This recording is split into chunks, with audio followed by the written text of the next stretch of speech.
Donc la dernière dia, on a vu le style communicant qui était prédominant par rapport au style technique. Alors maintenant, la question qu'on peut se poser, c'est pourquoi communiquer? Quelle est la raison pour laquelle il faudrait communiquer? Alors ici, il s'agit bien évidemment de définir le mot communiquer comme quelque chose qui représente non pas la communication simplement, mais également un ensemble de fonctions ou d'éléments qui vont permettre de transmettre de l'information. Et pour transmettre de l'information, eh bien, il faut déjà savoir ce que l'on veut communiquer, le type de communication qu'on veut effectuer. L'importance de la communication se révèle sur le diagramme que l'on voit à la dia suivante. C'est l'entreprise et qui est un intermédiaire entre les demandes du client et les satisfactions du client, c'est-à-dire notre capacité à transformer au travers de l'entreprise ce que le client exige et ce qu'il souhaite obtenir.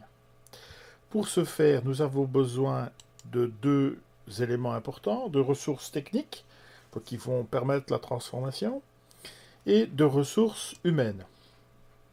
Et en fait, la communication va consister à mesurer l'écart qu'il y a entre les ressources techniques et les ressources humaines, ou encore de faire traverser, en quelque sorte, les informations techniques vers les humains ou les ressources humaines. Donc, ce qu'on peut dire, c'est que la communication n'est pas forcément quelque chose qui correspond à poser des questions ou faire des présentations, des PowerPoint ou ce genre de choses. C'est également la capacité à apprendre, c'est-à-dire ou à transmettre d'une façon, disons, pédagogique, les éléments nécessaires pour que l'utilisation des moyens de transformation soit le plus efficace possible, et on dira même efficient, c'est-à-dire avoir le moins de déchets possible dans ce qu'on a à faire. Et ça, c'est une fonction extrêmement importante de la part du manager.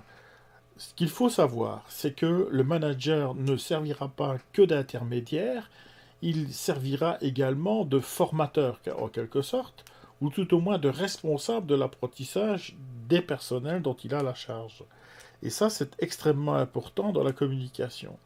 Combien de fois est-ce qu'on voit dans les entreprises des éléments de processus qui ne sont pas maîtrisés par les ressources humaines et par conséquent qui créent des malentendus, des inconvénients et des problèmes qu'il faut résoudre et des problèmes qui viennent s'ajouter à des problèmes purement techniques ou des problèmes de performance, c'est-à-dire qu'on règle des choses qui devraient être réglées bien avant.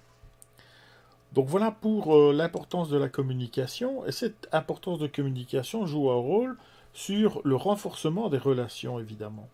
Alors, l'importance de la communication va dépendre des relations qui existent entre les différentes personnes.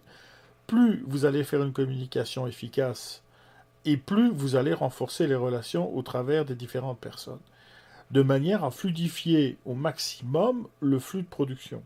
Donc c'est pour ça qu'on va retrouver donc différentes positions. Le chef de service, qui est disons le N plus 2, le manager de terrain et le salarié. Les trois, évidemment, doivent se retrouver sur le lieu d'application.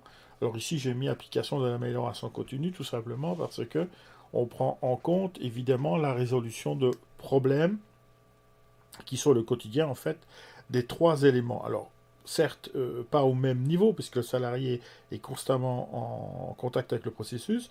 Le manager de terrain, lui, plus ou moins, puisqu'il est à 70% à peu près avec le salarié et 30% avec le chef de service. Le chef de service, lui, si vraiment il veut s'appliquer, bah, il fait du 50-50 à peu près.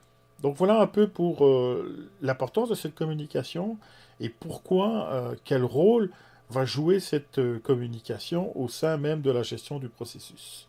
Et la fois d'après, donc sur la prochaine dia, dont on va voir un petit peu le positionnement en fait du cadre dans les relations hiérarchiques de l'entreprise, c'est-à-dire dans la structure.